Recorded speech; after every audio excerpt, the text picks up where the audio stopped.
നമസ്കാരം. മലയാളി വാർത്ത ഇൻസൈഡിലേക്ക് സ്വാഗതം.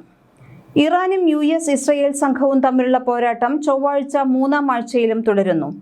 യുദ്ധം രൂക്ഷമാകുന്നതിനിടെ നിലപാട് കടുപ്പിച്ചിരിക്കുകയാണ് ഇറാൻ. ഫ്രഞ്ച് പ്രസിഡന്റ് ഇമ്മാനുവൽ മാക്രോണുമായി നടത്തിയ ഫോൺ സംഭാഷണത്തിൽ ഒരു തരത്തിലുള്ള കീഴടങ്ങലിനും ഇറാൻ തയ്യാറല്ലെന്ന് പ്രസിഡന്റ് മസൂദ് പെസഷ്കിയാൻ വ്യക്തമാക്കി. തങ്ങൾക്കെതിരെ ആക്രമണം നടത്തുന്നതിനായി മേഖലയിലെ അയൽരാജ്യങ്ങളിലുള്ള അമേരിക്കൻ സൈനിക താവളങ്ങൾ ഉപയോഗിക്കുന്നത് അനുവദിക്കില്ല എന്ന് അദ്ദേഹം പറഞ്ഞു. ഇറാന്റെ മണ്ണിൽ ഭാവിയിൽ ആക്രമണം ഉണ്ടാവില്ലെന്ന ശക്തമായ ഉറപ്പില്ലാതെ യുദ്ധം അവസാനിപ്പിക്കുന്നതിനെക്കുറിച്ച് ചർച്ച പോലും സാധ്യമല്ല എന്നാണ് നിലപാട്.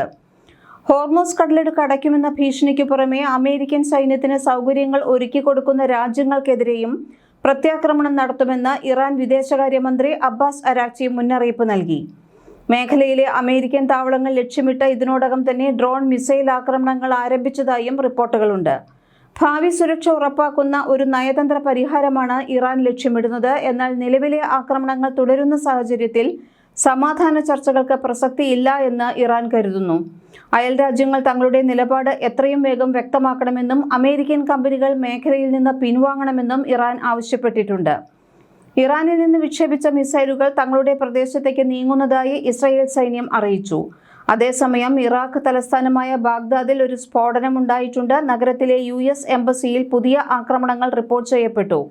യുദ്ധം അവസാനിപ്പിക്കാൻ ഇറാൻ ഒരു കരാറിൽ ഏർപ്പെടാൻ തയ്യാറാണെന്ന് US പ്രസിഡന്റ് ഡൊണാൾഡ് ട്രംപ് പറഞ്ഞിരുന്നു. എന്നാൽ വാഷിംഗ്ടൺ മെച്ചപ്പെട്ട നിബന്ധനകൾ ആഗ്രഹിക്കുന്നു. തന്ത്രപ്രധാനമായ ഹോർമൂസ് കടലിടുക്കിലെ കപ്പൽ ഗതാഗതം ഏതാണ്ട് സ്തംഭിപ്പിക്കുകയും ഊർജ്ജ വിപണികളെ ഉയർത്തുകയും ചെയ്ത ഒരു സംഘർഷത്തിൽ ഒരു വിട്ടുവീഴ്ചയും ഇല്ല എന്നാണ് US പക്ഷം. അതിനിടെ ഇറാൻ വിദേശകാര്യമന്ത്രി അബ്ബാസ് അരാക്ചി തങ്ങൾ ചർച്ചകൾക്കോ വെടിനിർത്തലിനോ ആവശ്യപ്പെട്ടിട്ടില്ല എന്ന് തീർത്തു പറഞ്ഞു. US എംബസിക്ക് നേരെ അതിശക്തമായ മിസൈൽ ആക്രമണം നടന്നു. ഇറാഖ് തലസ്ഥാനമായ ബാഗ്ദാദിലെ അതിസുരക്ഷാ മേഖലയായ ഗ്രീൻ സോണിലുള്ള അമേരിക്കൻ എംബസിക്ക് നേരെയാണ് ശക്തമായ മിസൈൽ ഡ്രോൺ ആക്രമണങ്ങൾ നടന്നത്. ഈ ആക്രമണത്തിന് പിന്നാലെ ഇറാഖിലുള്ള അമേരിക്കൻ സൈനികരെയും രഹസ്യാന്വേഷണ ഉദ്യോഗസ്ഥരെയും കുറിച്ചുള്ള വിവരങ്ങൾ നൽകുന്നവർക്ക് 15 കോടി ഇറാഖി ദിനാർ, അതായത് ഏകദേശം $1,15,000 പാരിതോഷികം പ്രഖ്യാപിച്ചിരിക്കുകയാണ്. ഇറാഖിലെ സായുധ പ്രതിരോധ ഗ്രൂപ്പായ ഇസ്ലാമിക് റെസിസ്റ്റൻസ് ആണ് പാരിതോഷികം പ്രഖ്യാപിച്ചത്. ശനിയാഴ്ച പുലർച്ചെയുണ്ടായ ആക്രമണത്തിൽ എംബസി വളപ്പിലെ ഹെലിപ്പാഡിനും വ്യോമ പ്രതിരോധ സംവിധാനങ്ങൾക്കും നാശനഷ്ടങ്ങൾ സംഭവിച്ചതായാണ് റിപ്പോർട്ട്.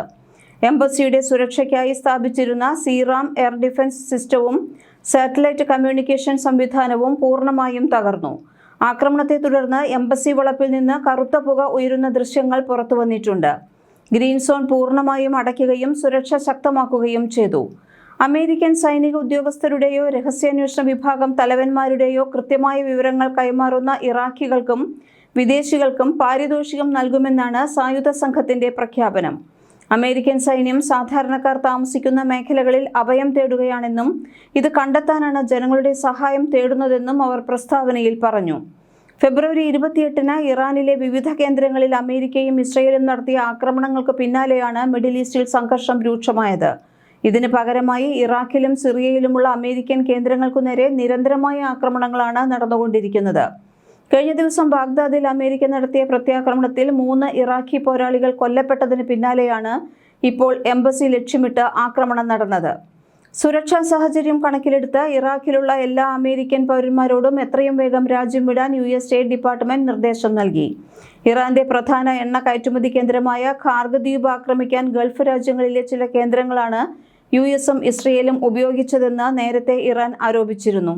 ഇവിടേക്ക് ആക്രമണം നടത്തുമെന്നും ഇറാൻ മുന്നറിയിപ്പ് നൽകി. അതേസമയം ഖാർഗ് ദ്വീപിനെ ലക്ഷ്യം വെച്ച് ഇനിയും ആക്രമണം തുടരുമെന്ന് ട്രംപ് വ്യക്തമാക്കി.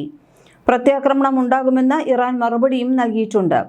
ഇന്നലെ പുലർച്ചെ മുതൽ ഇറാൻ നടത്തിയ വ്യോമാക്രമണത്തിൽ UAEയിൽ ഒരാൾ കൊല്ലപ്പെട്ടു. ദുബായ് രാജ്യാന്തര വിമാനത്താവളത്തിനു സമീപം ഇന്ധന ടാങ്കിൽ തീ പടർന്നിരുന്നു. ഫുജൈറയിലെ എണ്ണ സംഭരണ കേന്ദ്രത്തിനു നേരെയും ഉമ്മുൽ ഖുവൈനിൽ പാർപ്പിട മേഖലയിലും ഇറാൻ വ്യോമാക്രമണം നടത്തി. അബുദാബിയിലാണ് ഇറാൻ മിസൈൽ പതിച്ച് കാർ യാത്രികനായ പലസ്തീൻ സ്വദേശി മരിച്ചത്. ദുബായ് രാജ്യാന്തര വിമാനത്താവളത്തിനു നേരെയുണ്ടായ വ്യോമാക്രമണത്തിൽ ഇന്ധന ടാങ്കിന് തീപിടിച്ചു. ഇന്നലെ പുലർച്ചെയാണ് വിമാനത്താവളത്തിന് സമീപമുള്ള ഇന്ധന സംഭരണ മേഖലയിൽ ഡ്രോൺ ആക്രമണം നടന്നത്. ഇന്ധന ടാങ്കുകളിൽ ഒന്നിൽ തീ പടർന്നു. കൂടുതൽ മേഖലയിലേക്ക് തീ പടരുന്നത് അഗ്നിശമന സേന തടഞ്ഞു. 10,000-കണക്കിന് ലിറ്റർ സംഭരണ ശേഷിയുള്ള ഇന്ധന ടാങ്കിൽ തീ പടർന്നെങ്കിലും ഏതാനും മണിക്കൂറുകൾക്കുള്ളിൽ തീ നിയന്ത്രണ വിധേയമാക്കിയതായി അഗ്നിശമന സേന അറിയിച്ചു. തീപിടുത്തത്തെ തുടർന്ന് വിമാനത്താവളത്തിന്റെ പ്രവർത്തനം ഏതാനും സമയം നിർത്തിവെച്ചു. രാവിലെ 10:30 ഭാഗികമായി വിമാന സർവീസുകൾ എമിറേറ്റ്സും ഫ്ലൈ ദുബായിയും പുനരാരംഭിച്ചു. ഉച്ച കഴിഞ്ഞതോടെ കൂടുതൽ സർവീസുകൾ നടത്തി. ഇന്ത്യയിലെ വിവിധ നഗരങ്ങളിൽ നിന്ന് അതിരാവിലെ ദുബായിലേക്ക് പുറപ്പെട്ട വിമാനങ്ങൾ തിരികെ പറന്നു. ആക്രമണത്തിൽ ആൾനാശമില്ല. ദുബായിൽ നിന്ന് യാത്ര ചെയ്യുന്നവർ വിമാന കമ്പനിയിൽ നിന്ന് നേരിട്ട് അറിയിപ്പ് ലഭിച്ച ശേഷം മാത്രമേ വിമാനത്താവളത്തിലേക്ക് പുറപ്പെടാവൂ എന്ന് എയർപോർട്ട് മാനേജ്മെന്റ് അറിയിച്ചു. വിമാനങ്ങളുടെ പുറപ്പെടൽ സമയത്തിലും മാറ്റം പ്രതീക്ഷിക്കണം. എയർപോർട്ട് റോഡിൽ കർശന ഗതാഗത നിയന്ത്രണം ഏർപ്പെടുത്തിയിട്ടുണ്ട്. ചില വഴികൾ പൂർണ്ണമായും അടച്ചിട്ടുണ്ട്. അബുദാബിയിലെ അൽബാഹിയ മേഖലയിലാണ് കാറിനു മുകളിൽ മിസൈൽ വീണത്. യുദ്ധം തുടങ്ങിയ ശേഷം ആദ്യമായാണ് അബുദാബിയിൽ ഇത്തരം സംഭവം ഉണ്ടാകുന്നത്. നേരത്തെ ദുബായിൽ ഓടുന്ന കാറിനു മുകളിൽ മിസൈൽ അവശിഷ്ടം വീണ ഒരാൾ മരിച്ചിരുന്നു. ഫുജൈറയിലെ പ്രധാന എണ്ണ വ്യവസായ മേഖലയിൽ വീണ്ടും ആക്രമണമുണ്ടായി. 17 ദിവസത്തിനിടെ ഇത് 4ാം തവണയാണ് ഇന്ധന സംഭരണ ടാങ്കുകൾ ലക്ഷ്യമാക്കി ഇറാൻ വ്യോമാക്രമണം നടത്തുന്നത്. ഇന്നലത്തെ ഡ്രോൺ ആക്രമണത്തിൽ ഇന്ധന ടാങ്കിന് തീപിടിച്ചിരുന്നു. നിയന്ത്രണ വിധേയമാക്കിയതായി ഫുജൈറ മീഡിയ ഓഫീസ് അറിയിച്ചു. 3 ദിവസം മുൻപും ഇവിടം ആക്രമിക്കപ്പെട്ടതിനെ തുടർന്ന് ഇന്ധന കയറ്റുമതി നിർത്തിയിരുന്നു. യുദ്ധം തുടങ്ങിയ ശേഷം ആദ്യമാണ് UAEയിലെ ഉമ്മുൽ ഖുവൈൻ എമിറേറ്റിൽ ആക്രമിക്കപ്പെടുന്നത്. വ്യോമാക്രമണത്തിൽ കെട്ടിടത്തിൽ തീപിടുത്തമുണ്ടായി. ആളപായമില്ല.